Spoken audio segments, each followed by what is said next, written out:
have a green light. Get our team. Tell them to keep an eye out for Carrie Matheson. A lot of people are looking for her. Including me. No one believes she's not still agency. I really thought I left all this behind. And the plan is? Make an enemies list. There are hundreds of names here. All civilians killed by drones. No, I know exactly what you're doing. You came up short, Allison. If you aim to kill, don't miss. Kerry, I'm not catching you! Hey everybody, and welcome back to another episode of Porkins Policy Radio. As always, I am your host, Pierce Redmond, and you can find this podcast and every other podcast I do by going to porkinspolicyreview.com. Well, we are back again for our weekly Homeland Season 5 analysis show. Joining us again on the line, as always, is Tom Secker. Tom, how are you? Yeah, I'm okay. Like you, I'm suffering a bit from the winter colds and so on. Yeah, apologies if we sound a bit nasally or if we're a bit tired. Both Tom and I are pretty sick. But I was just saying I did just pop some Dayquil, so that should be kicking in soon. So I'll be good to go. And of course, this episode of Homeland is pretty exciting, so that should probably pep both of us up. Yeah. So I guess maybe before we get into what happened in this episode, Tom, what was your sort of general take on this episode? Did you like it? How did this compare in previous seasons? We were just sort of chatting offline before about how this is sort of like a typical Homeland filler episode, but with a little bit more substance. But what was your sort of take on it? It felt a lot like the episode from the last season where all that's happening is Carrie is shacked up with Ayan. Yes. And not an awful lot is going on with any of the other storylines. I mean, stuff's still happening, but it's like no great progress has been made. And so compared to the episode 2 of this season, it was like, well, where's the storyline for this one? Most of it just seems to be Carrie going crazy. And frankly, we've already seen more than enough of that. To last us a lifetime. So yeah, it did feel a bit like a filler episode. There is some other interesting stuff going on in the background of that, but that was kind of my reaction to it. Was I certainly don't enjoy that whole Carrie stuff that much anymore. I'm pretty tired of it, and unfortunately the writers don't seem to be tired of it. I mentioned, I think in the last episode, that in an interview Claire Danes was talking about Carrie is good for about 5 minutes and then just totally loses it, and she definitely does. So just as a little explainer, if you haven't watched the episode, of course, I would suggest you go and watch the episode and then listen to this. But for anyone that doesn't want to, basically in this episode, Carrie is fearing for her life. She's afraid for her daughter, for Franny. She sends her away back to America to stay with her sister, who I don't think we're going to see, but, people will remember her from previous seasons. And basically, Carrie tells Jonas, who's her boyfriend, who's also the lawyer at the During Foundation, that, her bipolar disorder is, it does make her crazy, but it also, that's what makes her so smart and intelligent, and this is what makes Carrie Carrie. And she sort of seems like, it's this awkward scene where they're at this very nice little, like, country, I don't know, cafe or something. And of course, there's no one there except for Carrie and Jonas. And she's sort of talking about, like, how, it's, like, exciting and fun, and she's, like, addicted to her bipolar disorder. And that, her illness, again, is what makes her, who she is. So she basically says, oh, by the way, I'm going to go off my pills because when I'm not on the lithium, there's this moment of clarity where she's able to piece together everything. And I'm sure, fans of the show will know what, she's talking about when Carrie, fills up her whole apartment with pictures and, string and Post-it notes and everything like that. She did that beautiful color-coded timeline in season 1. Yeah, I do miss that. That was awesome. Yeah. That was a lot more. I did feel the scenes in this one where she's got all these photos up on the wall of like everyone she's ever killed or pissed off ever, and obviously that means the whole room is covered in photos. I did feel most of that was a bit. It was kind of spooky, really. Yeah, it felt like the sort of scene you might get in a like one of those films where a kid is having their mind controlled by a ghost or something horrible like that.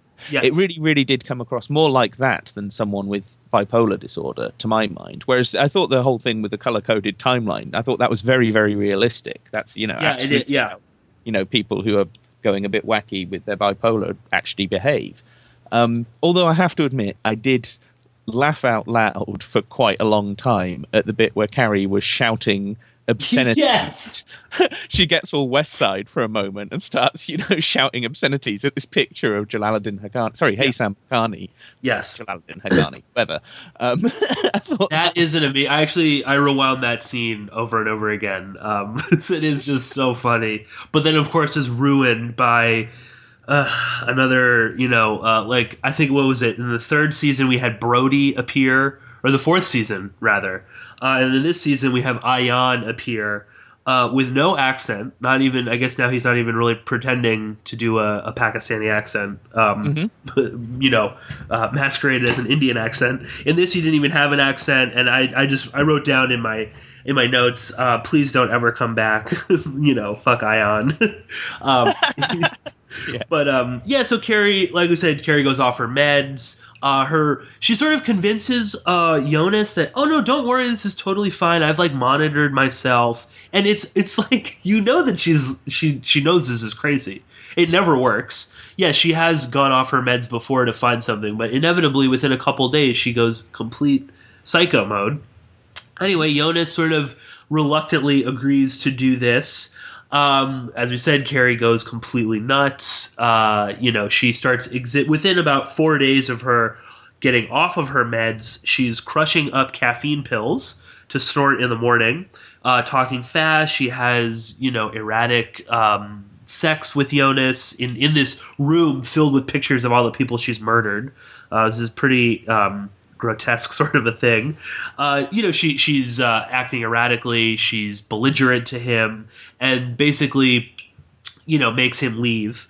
Now, in the other storylines, we have Quinn, who is still searching for Carrie. He actually ends up kidnapping Jonas's son, and that was the only other time I really laughed out loud is when Jonas's son is pleading with him and Quinn tells him to shut the fuck up. I don't know why. I know it's a really horrible, dark moment, but that Quinn is not gonna kill a child. I think part of the reason, when I watched it a second time, part of the reason why that scene is funny is because he's sticking some tape over the kid's mouth while he's telling him to shut the fuck up. But he sort of sticks the tape over him in a really kind of sweet way and gives him a little pat on the cheek. Right, yeah. Letting the kid know that he's telling him to shut the fuck up, but he's not actually, the kid's not really under threat here. Yeah. This is right. And you find out that Quinn really just kidnaps the son so that, and he tells the son's friends, tell his mother that he's been arrested, basically so that she would call Jonas and that Quinn could figure out where Carrie was. Of course, Quinn ends up going there. Carrie shoots him in the back, but he's wearing a flak jacket, so he's okay. He ends up choking Carrie out, putting her to sleep and sedating her. That's how the episode ends. And in the other sort of storylines, quickly, we find out what the Turkish hacker's name is. His name is Newman, which we should ask Sibel. Is that a Turkish name at all? I'm not sure. But we find out that he is in fact Turkish. We find out that he, for whatever reason, can't return home. He meets the Laura Sutton character. He hacks into the During Foundation's security system, sets off the fire alarm. They meet covertly. He gives her a file that he believes to have all of the documents on it. But then when she returns to the office and puts it in, it's a hoax. It's like a Rembrandt picture or something, and then middle finger comes up, and we find out that Newman's German friend, his partner, has actually taken the information, and he approaches some. It's great. We get the sleazy German hacker approaching the even sleazier Russian. He works in the embassy but looks like a gangster at the sex club. And the other hacker basically says, I have information for you. Maybe you'd like to buy it. So that's more or less how that whole storyline sort of goes. And then we also, quickly, we have Saul sort of trying to pick up the pieces after everything that's happened. he, of course, approaches Allison, who's the station chief in Berlin, and he berates her and, screams at her and is like, obviously Dara Dahl is going to tell me that you're trying to, screw me. Basically, Saul convinces the president to basically sack the U.S. ambassador, who doesn't like this at all. And then the episode ends with Saul and Allison in bed together. And I think Tom and I will get into what is going on there, but that's more or less how the episode is. And as I said, it is kind of a filler episode. I think the next episode is going to have a lot more crazy stuff. We're obviously, we're just into the season, so we're starting to get little pieces here and there.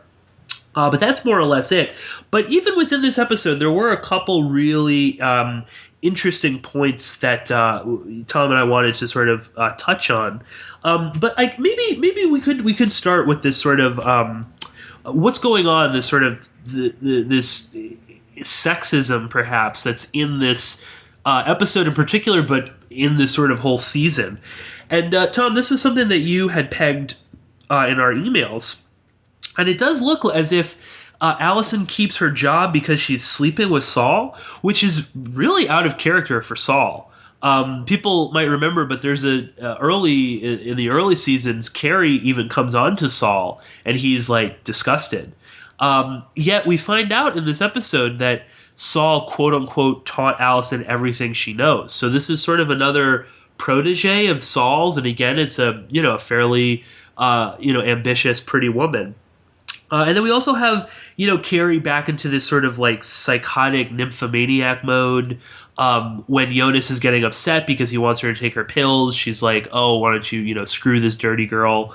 Sort of coming on to him. So I don't know, Tom, you had sort of brought this up in emails. What do you think is going on here? And this is again something we've talked about with this series, and it seems to now it's sort of coming back again with Avengers. We were talking just last episode, how there are some strong female characters, and then we get these female characters having to sleep with people.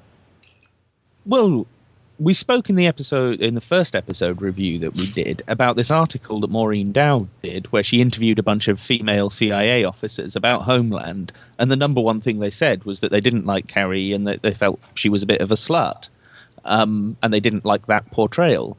So what does Homeland do? They introduce a bunch of relatively central and quite capable female characters, the sorts of people who are quite competent, and they're certainly not idiots. But slowly, bit by bit, they're turning all of them. I felt there was even a little bit of that between the Laura Poitras character and the Turkish Aaron Schwartz character. That there was maybe a little subtext of something going on there, like a hint at a bit of romance, perhaps. So certainly with Carrie, and certainly with what's her name, Allison, the Berlin station chief. It is this thing, like, you can't be a female spy without screwing someone. And this was exactly what people were objecting to, and yet it's exactly what the writers have built into only the third episode we're in. And we got this really quite unpleasant depiction of most of the female characters in the show now. So, what does this add up to? I think it's something we noted in the second review episode, that there are lots and lots and lots of female characters in these CIA-assisted, CIA-sponsored shows and films.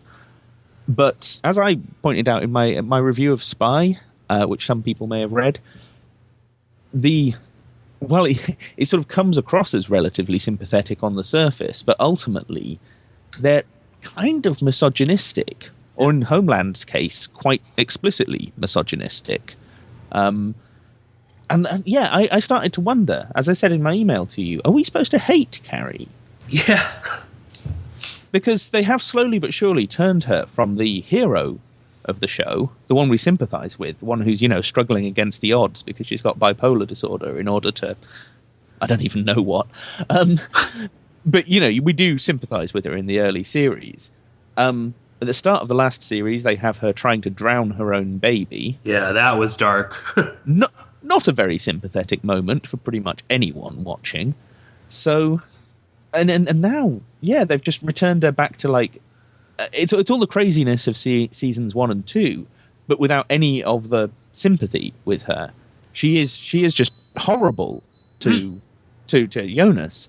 Like, Yeah. you know, she like you say, she has sex with him in this room full of dead people, pictures of dead people, and tells him, oh, you know, the sex is better when you've, you know, gone off your meds, kind of thing. Yeah. And then like within a matter of hours, she's throwing it back in his face and telling him he's a lousy lay and all of this. And you just think, like I say, are they trying to turn her into a hate figure? Are they using her, to be honest, quite emotive and quite engaging portrayal of bipolar disorder? And I have to once again say, Claire Danes is actually pretty good at acting. Yeah. There are some moments in this episode where she does do it astonishingly well. Are they using that to make us hate her? And if so, why? Yeah, that's the real important question, and I mean, yeah, because it's sort of we've talked in, you know, previous seasons. I mean, it's just there's nothing likable about her, and you do have to wonder. I mean, yeah, are they? I mean, it's just sort of at what point it's like, well, who cares? Even if she solves something, you know, if she figures out what's, you know, behind this. I mean, in this case, I mean, there's really nothing even to solve. It's like, okay, maybe someone is after her, but only because you know, drone striked. You know, she has that little line where she's like, oh yeah, it's 167 people, and Jonas says, oh, all killed by drones. She's like, well, I mean, according to the Pakistanis, you know, like, you know, they must be lying, you know, at least, you know, some of them were terrorists. It's fine. Yeah, and she's very flippant about everything, and that sort of, you do kind of hate her constantly, and something, you know, the character that both of us really tend to like is Quinn, who really is a bit of a monster in the, you know, in what he does. I mean, he's completely shut off from, you know, anything outside of his very narrow parameters within the CIA. You know, his entire life is basically, you know, going to this mailbox and opening it up and, okay, I'm going to go kill this person, and, you know, shooting them in the face and taking a picture on his cell phone and putting it back in there and getting money. And, you know, he's very cold. He's very, you know, calculating. Yet, both Tom and I have found ourselves sympathizing with him over and over again. Partly that, you know, Quinn is the first one to sort of question all of this, and we're going back a few seasons, but Quinn is the one that says, what's the point of this? What's the point of all this killing? We're not really solving anything. And I'm sort of thinking, even in the first episode of this season, where he's sort of like, you know, there's no strategy to what you guys are doing in Syria. You know, it's like, if you want to win, you can carpet bomb the entire country. But even that, it's like, is that really the answer? And again, even in this season, Quinn is doing these horrible things, but there are moments where he is nice. And even though he's doing these awful things, he genuinely does, it does affect him. And we see that because he has become this shell of a person. You know, this is taking a toll on him.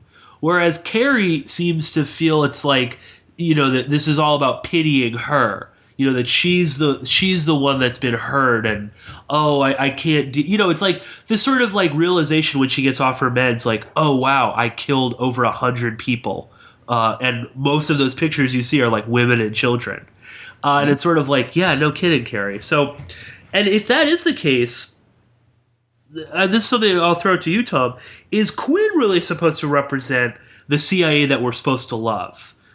This sort of dark, brooding person who does horrible things, yet we tend to care about him. You know, is that really the sort of you know, in a lot of this Hollywood CIA stuff that we do, we always try to figure out, well, who is the CIA in this movie or this show? So, Tom, what do you think about that? Do you think Quinn is the CIA that we're supposed to love? Yes.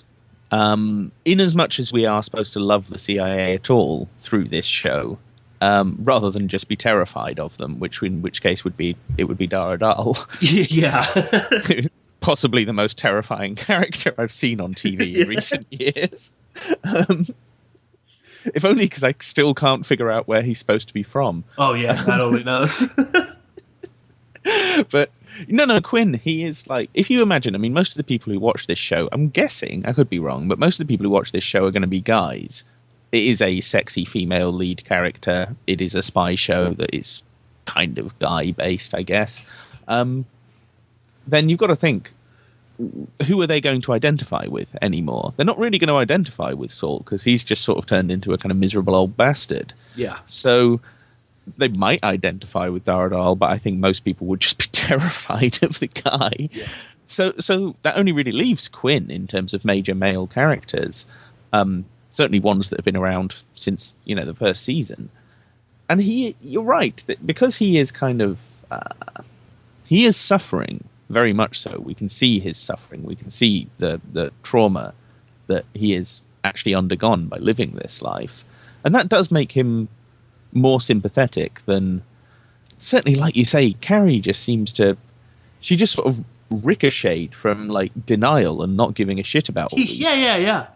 Through to, oh, it's all terrible, I'm guilty for all of it, I need absolution, I need pity, I need, all of that. And neither one of those are responses that anyone, I think, watching would feel natural, whereas most people would think, if I actually had to kill someone, I'd feel fucking terrible about it. Yeah. I might be able to do it, but I'd feel awful about it for a long time. And so, yeah, Quinn is certainly more sympathetic in that sense. And I think you're right that he does represent that part of the CIA, the part of the CIA that we're supposed to recognize as kind of adventurous and romantic in a lot of respects.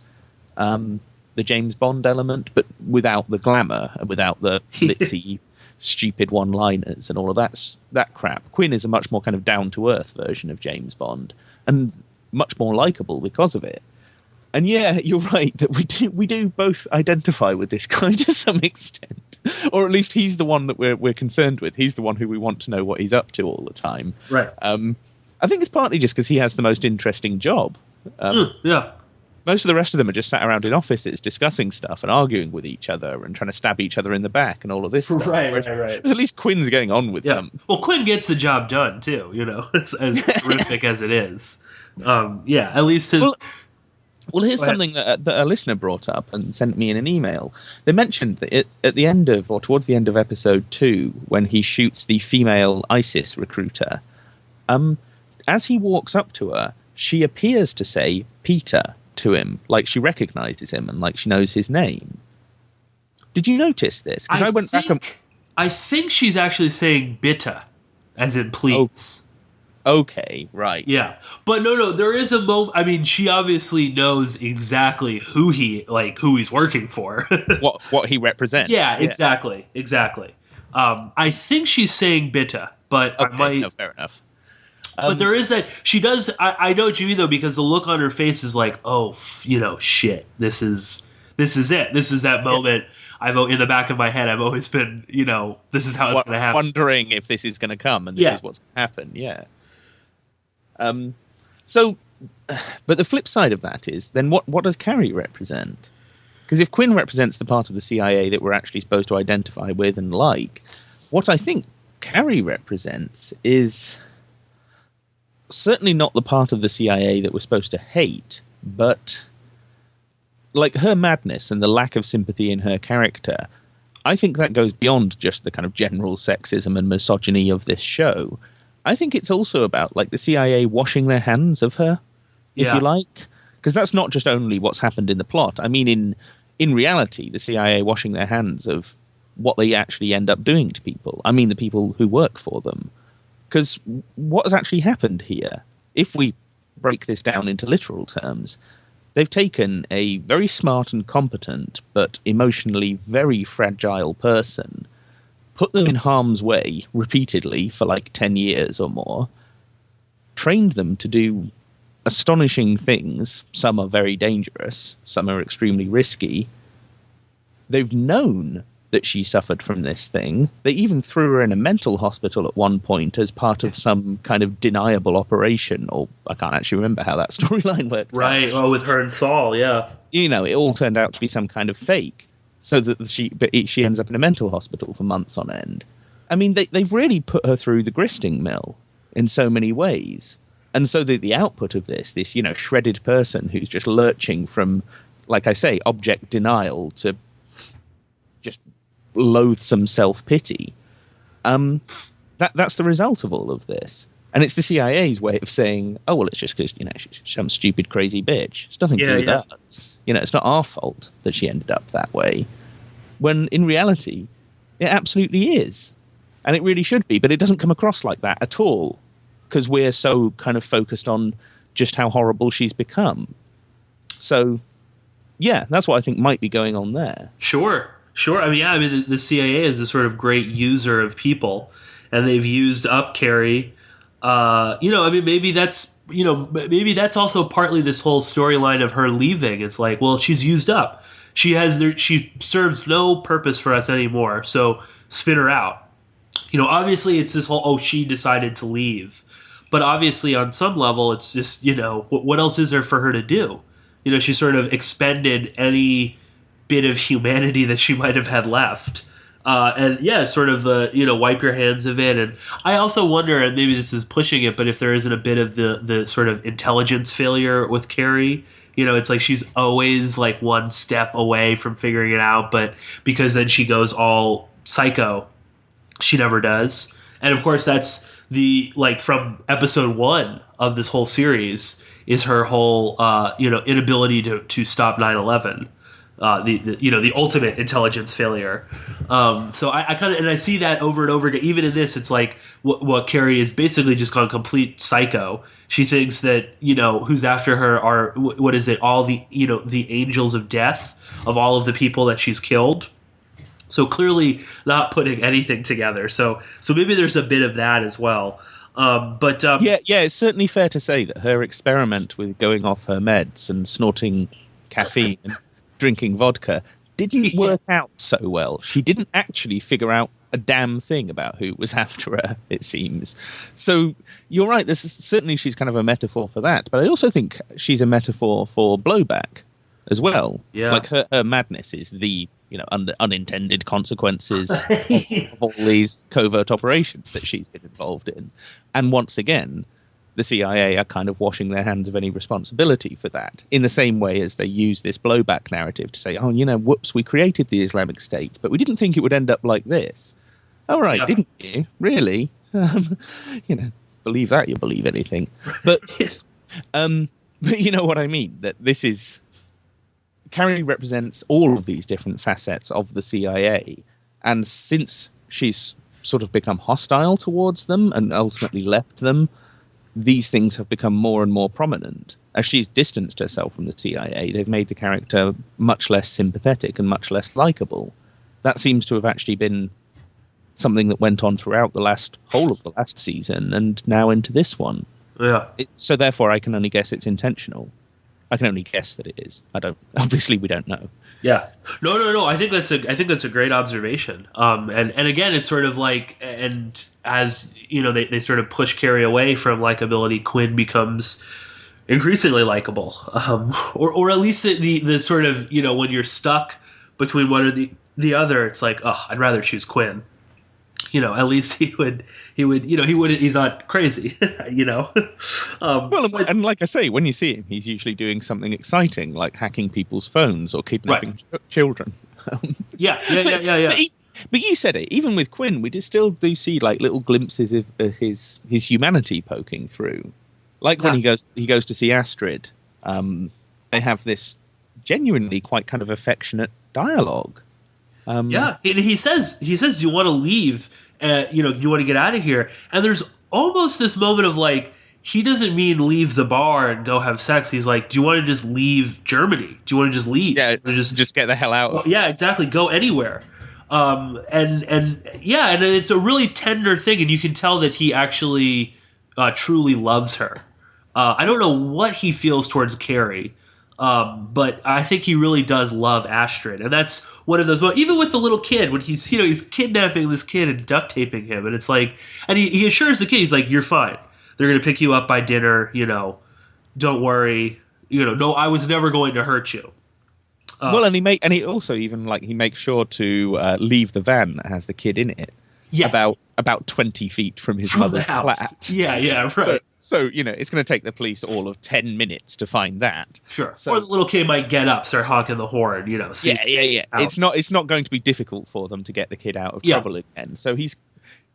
Yeah. Right, whereas Carrie tried to drown her baby in the last season. Yeah. By comparison, Quinn, just because he mostly kills people who, at least from the perspective that we're supposed to have, he's killing people who got it coming to them. Yeah. For the most part, he does sometimes just go on a bit of a rampage, but Carrie just seems to sort of kill anyone she's ordered to kill. Sure. And or anyone that she perceives as a threat, real or imagined. And that's what's sort of dangerous about her. Yeah. And of course there is also the added respect of Quinn's actually getting his hands dirty. He's actually walking out on the streets in a dangerous position. Right, not sitting in an office ordering, drone people strikes. To be vaporized from, right, thousands of feet above. So once again, everything about that just makes him more likable, even though, as you say, he's actually representing, if you like, the very worst part of the CIA, the just nakedly murderous part. Right. So yeah. I'm not sure if we should have the reaction that we do to Quinn, but neither of us is going to deny that we do actually quite like him as a character. And it is ultimately TV. It's not real life. Right. Yeah. I think everyone recognizes in real life we deplore these things, but it still makes for good TV. So. Yeah, no, the actor is just genuinely. There's something about him. There's this like magnetic force that he has, and you can see what people like want to be around him in the show. But switching gears a little bit, here's we find out a little bit. I mean, obviously not much, more like a name, and we figure out he is in fact Turkish. But Newman, the hacker, and this was something, Tom, we don't have to spend too much time on it, but I just wanted to throw it to you. Something I was sort of thinking about. Is Newman a sort of a real bad Arab? And we're talking about the term, real bad Arab, and REEL is in a movie reel. And this, is he a real bad Arab in the sense that he's this bland, naive, sort of dumb Muslim character? He's sort of like a new and improved Ion. He's fairly one-dimensional. He thinks he's doing good, sort of in the same way that Ion did. And prediction, something horrific is going to happen to Newman that would have been prevented had he not leaked these files. And is that sort of like a new, in the film Real Bad Arabs, Professor Jack Shaheen goes through the different types of real bad Arabs, and there's the lecherous, horny Arab, and then there's the muddy, oil-soaked, billionaire Arab, and then there's the fanatical jihadi Arab. But is there another real bad Arab where they're just these sort of silly, dumb, one-dimensional characters? And Newman, it's like, what do you think is going to happen? It's sort of like, or for all of his information should be free. It's like, then just put it on the internet. Why are you giving it again to this billionaire, funded journalist, hoping this is all going to be good? So I don't know, Tom, it was just something I was sort of thinking about. But is that in the same way that Ion was like wanted to do good, but it's sort of like, Ion, do you really think that working with the CIA, the very same people that are bombing your country, this is going to work out in the end? Like, you're really going to go to England and live with Kerry? So I don't know, Tom. Any thoughts on that? I think he is a bit of a real bad Arab, but I mean, there's a lot of things going on with that character. And let me float an interpretation to you that I'm not at all sure if this is where they're going with the show, but it was just what I thought was happening, is that he has a bit of a thing for the journalist. That's why he chose her. He even says to her, I'm a fan. And she tells him back that she's a fan of him too. And that's what I mean about there being maybe a little bit of sexual subtext to that exchange between the two of them. I also think he gives her the flash drive that's supposed to contain all of these CIA documents. She takes it back, sticks it in the computer, and gets this weird animation come up. I thought that was deliberate on his part. So, like, now he has an opportunity, a reason to meet her again. Oh. See, I thought that was his friend switching out the files. Possibly. But maybe you're right. Well, and because what I was thinking is the friend now that, and he tells his friend that he's given the journalist the documents, partly as a bluff to kind of say, you know, fuck you, I hacked them, I can do what I want with them. Whereas the friend was always like, you know, why don't we make money out of them? Or whatever. Yeah, solve. Yeah. And now that's provoked, that bluff has provoked the friend into going to the sleazy, drunken, stereotyped Russian spy. Who, like you say, looks like an Eastern European gangster. And to try to sell, presumably, the documents to him.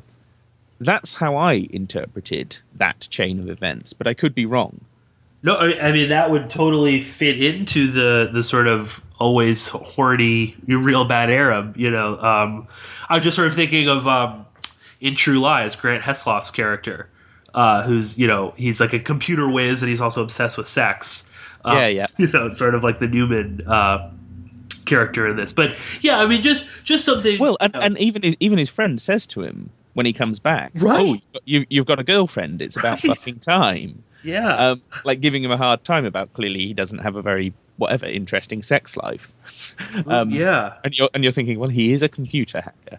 Right. Let's be realistic here. Even if he wasn't a Muslim living in Germany, he's a computer hacker. They don't tend to have very active romance lives. So yeah, I also wondered, is there an element of him where he's supposed to be a little perhaps autistic? Yeah, I'm sure they're going to float something like that in there. You know, every. I don't know whether that's what they were trying to imply or not, but there was there has been a touch of that with him. Like he's sort of seems to be very socially awkward, or even antisocial. To some extent. So, yeah, I think there's a lot. Like you say, a new and improved Diane is actually a very good description of it. Yeah, that's where I'm going with him, or that's what I think might be happening. Yeah. With him. Well, yeah, just something to keep an eye out for, and you know, if any of the listeners get any sort of ideas or expand on that or pick up on anything, but it was just something I just, you know, because obviously the show feels the need to, they have to have at least one Muslim character, right? You know, like in every season, there's got to be somebody. So they've picked on Newman. Obviously, we're not really going to see too many other. We saw the Hezbollah commander, but that's about it. So just something to pick up on. But maybe. Well, I don't know. Tell me, was there? I had a few little things, sort of the geopolitical stuff that seems to be more relevant in this season. But did you have anything that you wanted to pick up on? Well, I mean, let's get into that, because in the last two episodes, we talked about how they kept going on about ISIS. They mentioned ISIS by every single name that ISIS has ever been. Yeah, everything on the board. They got up there.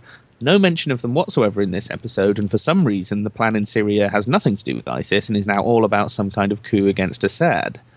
And Saul meets with, we're guessing, the Israeli ambassador to Berlin. Or possibly senior Israeli intelligence, possibly both. And he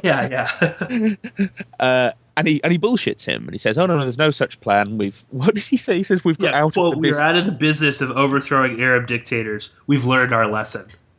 I thought that was hysterical. It's like, is it? Come off it. This is the CIA. This is what they do for a living. Yeah. So. And from the conversation with Dara Dahl he has via whatever the CIA's Tor Skype thing is, it seems to be that this plan is a go, and that they're going to very aggressively, in the show, they're going to very aggressively try and take down Assad, and that they've even got someone to replace him with. So that I found odd, since up to this point they'd barely mentioned Assad and it was all about ISIS. Oh, that whole meeting with this Israeli ambassador / maybe Mossad agent is so bizarre and also quite unbelievable. The ambassador character, makes it very clear we don't want to get rid of Assad. You know, our government is totally opposed to this because we're so afraid of what's going to follow. And this is just on its face makes absolutely no sense. For a variety of reasons. So first of all is that Israel is actively participating in what's going on in the Syrian war.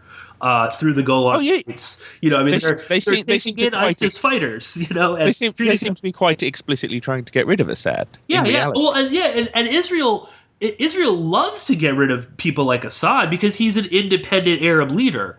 The same way, you know, like Saddam or like, you know, the Iranian regime. You know, Israel is terrified to see people like Mubarak go, which they, of course, made a huge fucking stink about. You know, they don't want to see any of the Gulf leaders disappear because they're all secretly in cahoots with one another. So, yeah, that whole, I mean, it just seemed like a weird smokescreen sort of a thing. And furthermore, ISIS, like the whole, this fear of, oh, God, but, you know, whoever comes in after is going to be worse. Again, it's like, well, that's what happened with Saddam. But ISIS doesn't ever, ever, ever talk about Israel. You know, and this is something that we've talked about, Tom, before, is just that, you know, Al-Qaeda would at least make the attempt to link Israel, or they would talk about Palestine. I don't think ISIS has ever once mentioned Palestine or really Israel as a threat. So that whole thing is super bizarre and just seemed like one of those sort of little things that they throw in Homeland to kind of be like, oh, okay, that's the official line that we're supposed to believe. You know, oh, okay, I get, yeah, Israel is afraid of ISIS. They like Assad or something like that. And again, of course, this is originally was an Israeli show. Gideon Raff, who produced the Israeli version, is also an executive producer on this. So there's little things that they throw in there. But yeah, that was bizarre. And then again, this whole, that, you know, the moments where, like, Saul, again, is a true company man at this point. Obviously, Daradala is as well. And they're hatching this crazy plan to overthrow Assad and they have someone else in place. And if you watch the trailer for the next episode, there's hints that he is within the Assad regime or something like that. But yeah, I mean, what again is this one of those little elements that's being put in there that this is like the CIA's fantasy or prediction, you know, with the story, with the Syria storyline? That they really, that's really what this is all about. I mean, it seems like that is, and then, you know, you sort of have to wonder, I'll throw it to you, Tom, is that what they, you know, is that whoever is advising the writers on this show, like, yeah, why don't you throw that in there? That might be a good idea, you know, that's probably what the CIA wants to do. So I don't know, what do you think about that? I think it's perhaps a little more complex than that, but sure. Where I read it, the simple version is that they're putting this out there because, as they admitted in episode 1, there is no strategy in Syria except be involved in Syria. So they've given us ISIS for 2 episodes. They've just told us ISIS, ISIS, ISIS. Now they've got to introduce the other side of the coin, the other supposed reason why we've got to be involved in Syria, which is we've got to get rid of the Assad government. There's some problem with the Assad government that no one seems to actually be able to explain exactly what that problem is. Secular. But he needs... Yeah. Well, I'm not really defending Assad particularly. I'm just saying that no one's actually given us a reason why, of all the governments in the world, why his is the one that has to be overthrown. So there's that, you know, that's the two... the dialogue that we've gone back and forth with over Syria for the last 4 years. It's this reason, no, it's that reason, no, it's the first reason, no, it's the second reason again. So they're partly just doing that. I also think this is like the CIA's way of pitching an idea, perhaps. Yeah. That they're saying, you know, the military solution isn't working because we're not prepared to commit to it fully, like Quinn suggested, where you either have 200,000 doctors and educators with 200,000 soldiers backing them up, which in itself would at least be better than carpet bombing the place. Yeah. You know, he says you can either do that, and everyone's sort of, oh, we can't do that, we can't do that, we can't do that. And now we've got this idea of why doesn't the CIA just pull out the old school playbook that let's just overthrow? Why don't we just overthrow the government and appoint his deputy general or whoever in charge? Because as long as they're on our side, we don't care anyway. Yeah. Because they're treating Syria like it's another Guatemala, which it isn't. Let's face it. No disrespect to Guatemala. I'm just saying it's not the same situation, and I'm not totally convinced that if the CIA tried to do that it would necessarily be successful. At this point, yeah. I mean, there's too many actors and there's too many different agendas to too many moving pieces to predict, it's too late. Maybe 2 years ago, sure, but yeah. Well, what I was thinking too is this whole it's Assad is fits very nicely with this whole it's that the Russians aren't really going after ISIS. They're only attacking Assad. They're propping up Assad. They're not really going after extremism. And that's like, I was just listening the other day to a Radio Free Europe, Radio Liberty podcast, and they were talking about, we have to, contain Russia. And they're talking about George Kennan's, idiotic articles on containment. And they were basically just saying like, of course the Russian propaganda is that they're attacking ISIS there so they won't come back to Russia, but really they just love Assad and they love how bloodthirsty he is. So I sort of interpreted this episode in that sort of same light of sort of how we saw in the episode before that one little line where they're like, where Kerry says, and Syria was throwing its weight around in Lebanon. So again, they're sort of trying to maybe, like you say, implant a sort of an idea that, this is really about getting rid of Assad, because Assad's actually even worse than ISIS. Sort of leaving that aside, that's not really what's really more important. Not this, amorphous, shadowy CIA-funded terror group, but instead this other thing.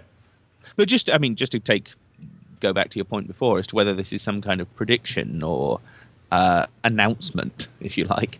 I wouldn't go that far with it. I'd say this is the way that the CIA are trying to pitch the idea of this is the way we would do it. They're saying we wouldn't send in troops or go and just bomb the place or even have airstrikes against ISIS. We just do the good old-fashioned coup d'etat.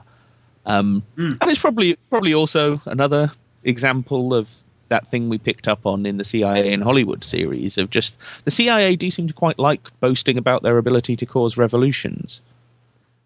They do. Yeah, right. That is a big thing as well. So maybe there's an aspect of that in here too, that maybe this is a storyline that isn't even necessarily going to go anywhere, though I can only guess that it will. How all of these moving pieces are going to add up together in this season it's going to be very interesting to see it pan out, isn't it? Because I'm not at all sure at this point. Are they actually going to portray a successful coup in Syria? I think that's probably unlikely. But what would that even look like? But then again, they did pretty much portray that in Iran. So I guess that's within Homeland's sort of sphere. They're talking about moving. There's a lot of moving parts going on in this. Again, also obviously we're getting this sort of idea that the Snowden story is really about selling CIA secrets to Russia, which is something that's been pushed by some in the media, and that's what this show is pushing 100%. They did seem to be going down that route, didn't they? This suggestion that, and there has, someone's written a book on this suggesting Snowden is a Russian spy, which I do find quite laughable. Yeah, I don't see how that one's really supposed to add up, but anyway, it doesn't. That's why. Unless by a Russian spy they mean he was recruited at 15 and then was used to infiltrate like 6 different intelligence agencies in America, which I find on the outside realms of possibility, but not anywhere near as plausible as the notion that he was just an American spy all along. Anyway, they do seem to be at least chucking that kind of idea in there.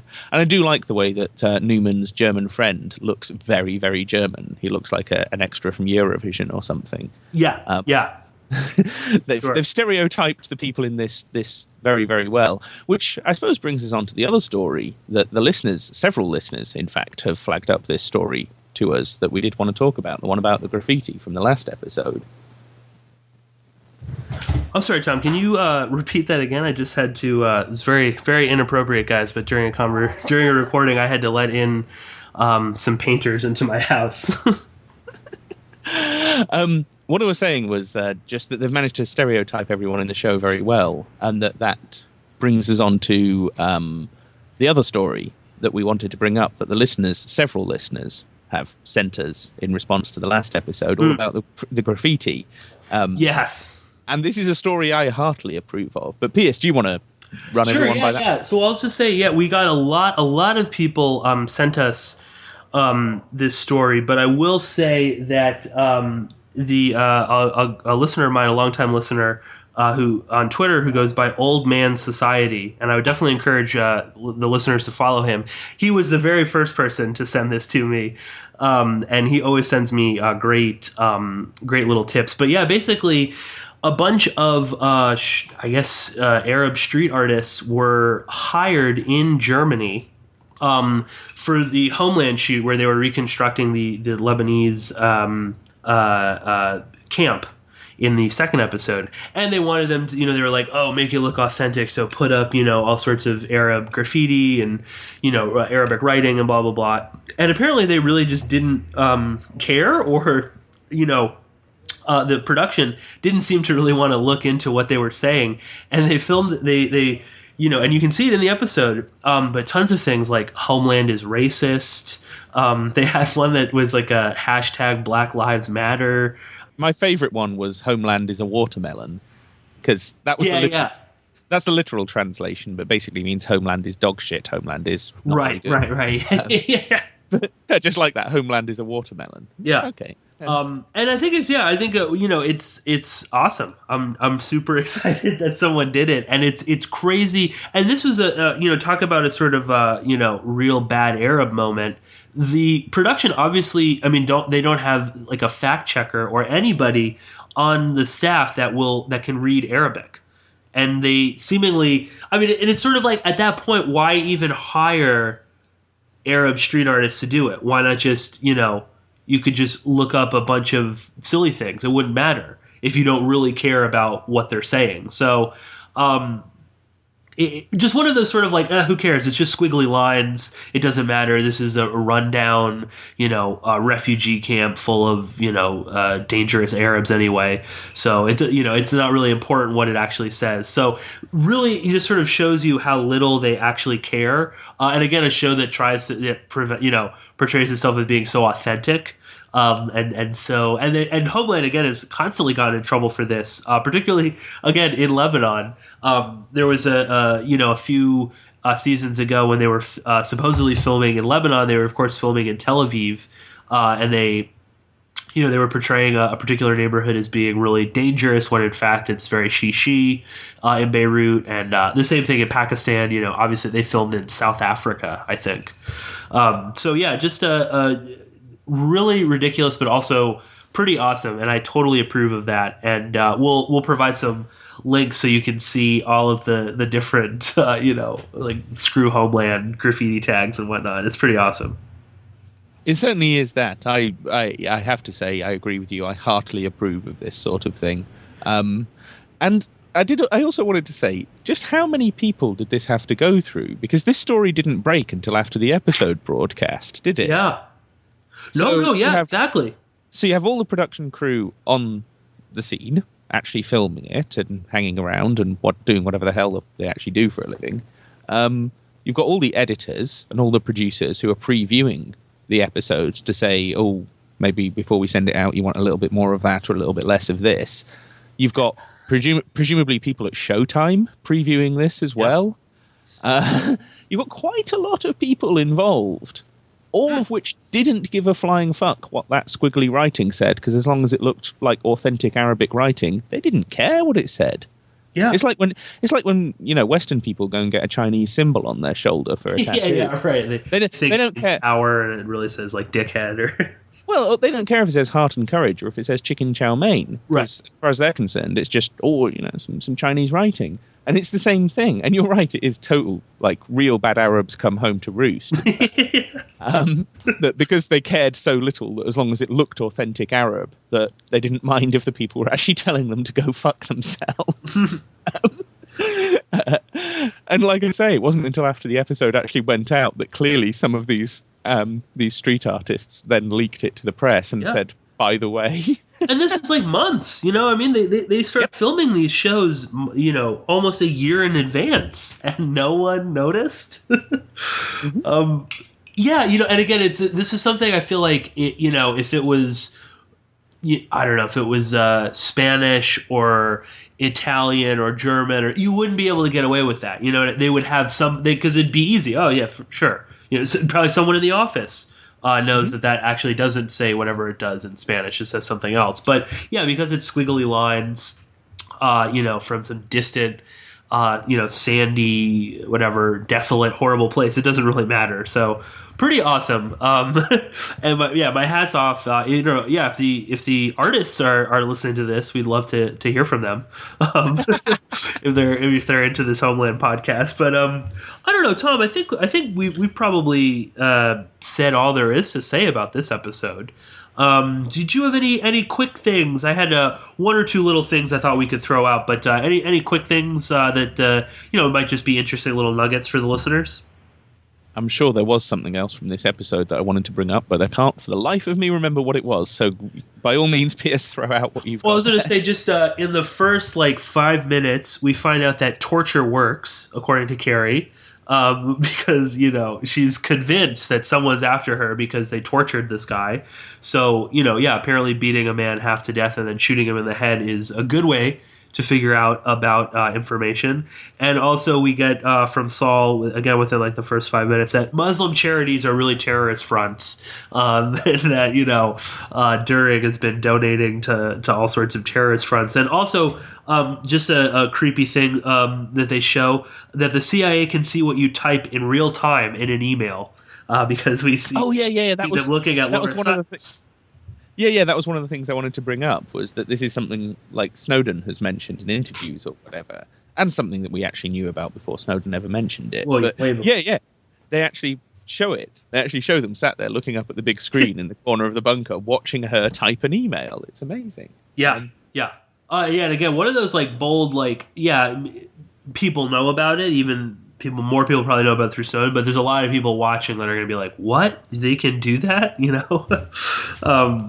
So yeah, really interesting. So yeah, I guess we'll leave it there. I mean, I don't think we can really, again, I don't think Tom and I are really going to be able to predict what's going to happen in the next episodes. The next one does, I think, will prove to be a bit more exciting.